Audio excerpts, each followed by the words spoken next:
using face mask will succeed or not. But after some days, a lot of good people came in and add their hands. And today, as we are talking here, we managed to distribute more than 2 or 4, 3 million face masks freely to our vulnerable groups. And not that alone, those who have been working here, they tell us themselves it was a source of income to them. And this money has changed their life totally. They were locked down, they were hopeless, sitting in their homes, jobless. But with the creation of this center, we were able to employ more than 75 people. And I hope this time also we are going to increase them. Some have brought their new machines from the income that they have received. And I believe today they are sustaining the life of their families. This is a great job, Your Excellency. And myself, I'm very proud because as a young person, under your leadership in the cluster, I've learned a lot of issues. Not as an administrator, but as a mom who is always careful about her children, about everyone, who is always inclusive in her thinking. And let me give one example to the audience and the people who are here. We have a man here, Mr. Steve. Please, can you stand up? The director of Vulnerable Group in the Office of the Vice President. Mr. Steve is a blind man who is a PhD holder and now is one of the directors in the Office of the Vice President. And such a person in our communities and in some African countries, people with vulnerable groups and people of special needs are not being given special attention. But we have seen in the Office of the Vice President here. This is a great appreciation that myself, I'm very proud of that.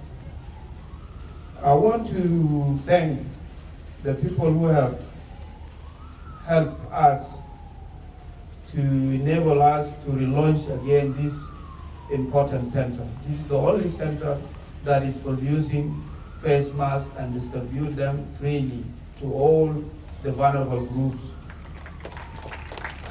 Not only the vulnerable groups, even the government institutions. I remember when the first wave of COVID came, we distributed a lot to the ministries, to the armies, and to everyone.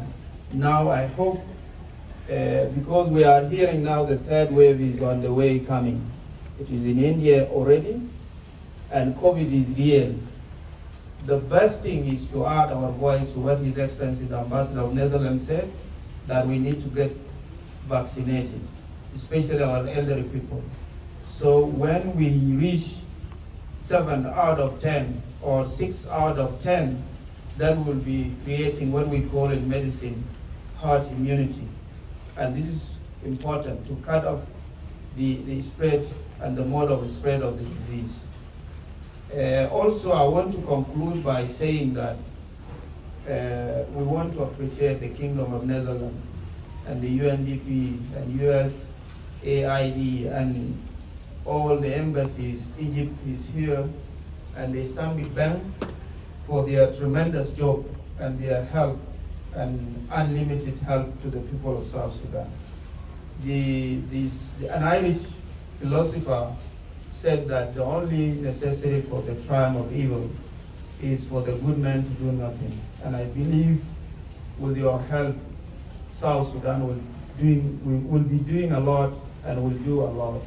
And I have to say this, Your Excellency, that we are very proud of the work you are doing. And as a mom, you have proven to us that Dr. John did not die, because Dr. John,